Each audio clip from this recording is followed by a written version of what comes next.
Bismillah, Assalamualaikum warahmatullahi wabarakatuh.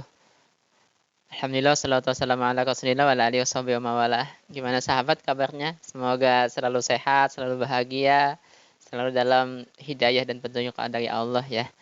Insya Allah pada hari ini kita akan membahas sedikit tentang bagaimana eh, kenapa kita udah bersama Al-Quran ya, udah baca Quran, udah ngapalin Quran, kenapa kita kurang merasakan perubahan dalam kehidupan kita.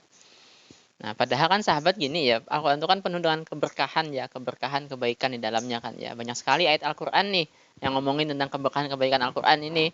Misalnya di surat Shad 29, Kitabun anzalnahu ilaika mubarakal liyadabbaru ayatihi waliyatadzakkara ulul albab. Ini kitab yang Allah turunkan penuh dengan keberkahan, kebaikan untuk ditadabburi, untuk ngambil pelajaran orang-orang yang memiliki ilmu, orang-orang yang memiliki pikiran. Banyak lagi ayat-ayat kayak ini, banyak banget. Nah, tapi ada banyak tadi orang yang bersama Al-Quran, tapi nggak merasakan perubahan dalam kehidupannya. Atau dalam bahasa lebih kerennya itu nggak merasakan lompatan dalam kehidupannya. Padahal kan kita lihat nih misalnya ketika Rasulullah SAW nih, ketika beliau mendapatkan Al-Quran, itulah beliau merasakan atau mendapatkan lompatan dalam kehidupannya. Dari orang yang biasa-biasa saja sebelumnya, kemudian diangkat menjadi nabi dan rasul dengan ditukarkannya surat Al-Alaq sampai kemudian beliau menjadi pemimpin terbesar sepanjang masa. Seperti Umar bin Khattab misalnya kan ya, ketika mendengarkan beliau surat Toha dari ayat 1 sampai ayat ke-11 itu, wow, langsung tuh beliau dari orang yang sangat membenci Islam, orang yang memusuhi Rasulullah SAW sampai menjadi orang yang pembela Islam terdepan, orang yang paling mencintai Rasulullah SAW. Atau misalnya seperti Sa'ad bin Mu'adz ketika mendengarkan Al-Quran dibacakan oleh Mus'ab bin Umair. Sa'ad bin Mu'adz ini kan seorang pemimpin Ansor ya. Langsung tuh menjadi dari seorang yang menentang, ingin memberangus dakwah yang disampaikan oleh Mus'ab bin Umair sampai menjadi orang yang pembela Al-Quran.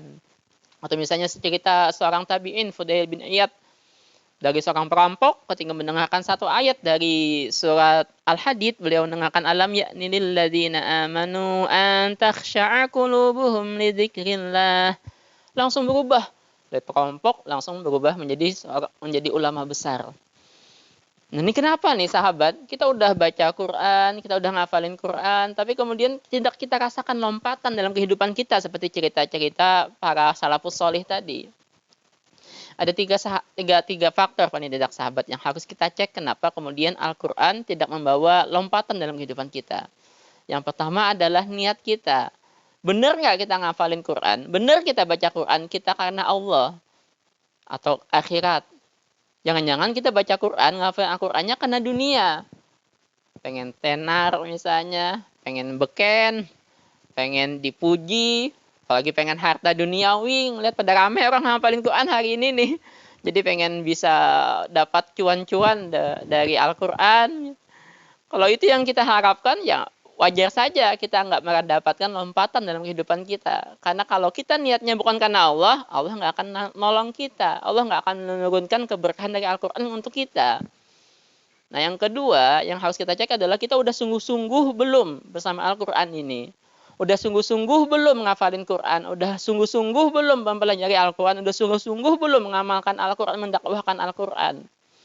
Kalau kita cuma sekedarnya saja, ya wajar kemudian Allah nggak ngasih hidayah, pertolongan, lompatan dalam kehidupan kita dengan Al-Quran ini.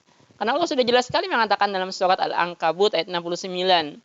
Walladzina jahadu fina lanahdiyannahum subulana wa innallaha lama'al muhsinin. Dan orang-orang yang bermujahadah di jalan kami pasti akan kami tunjukkan jalan kami kepada dia. Dan sungguh Allah mencintai orang-orang yang berbuat baik. Maka mujahadah benar-benar sungguh-sungguh dulu, baru Allah kasih petunjuk jalan lompatan dalam kehidupan kita dengan Al-Quran. Nah, yang ketiga yang harus kita cek adalah adab kita. Bagaimana cara kita berinteraksi dengan Al-Quran ini udah benar belum? Jangan-jangan adab kita dengan Al-Quran kurang. Bawa Quran sembarangan, ditenteng kayak gini. Baca Quran, bacanya ngasal, megang Al-Qurannya pakai tangan kiri misalnya. Atau naruhnya di lantai, naruhnya sejajar dengan lutut. Atau baca Quran ditaruh di atas kaki. Atau baca Quran sambil rebahan. Atau kita baca Quran sambil melakukan maksiat misalnya. interaksi kita dengan Al-Quran yang harus kita cek. Udah bener belum interaksi kita nih? Jangan-jangan ada yang kurang interaksi kita dengan Al-Quran. Saat dibacakan Al-Quran, kita sambil ngapain gitu. Atau bacakan sambil garuk-garuk misalnya. Nah ini yang harus kita cek tadi. Ada cara kita berinteraksi dengan Al-Quran udah benar atau belum. Kalau 3 hal ini sudah kita benarkan, insya Allah akan kita rasakan lompatan dalam kehidupan kita bersama Al-Quran ini. Demikian sahabat, semoga bermanfaat. Salah khilaf saya minta maaf. Subhanakallahumma bihamdik, asyhadu an la ilaha illa anta, astaghfiruka wa atubu ilaik. Wassalamualaikum warahmatullahi wabarakatuh.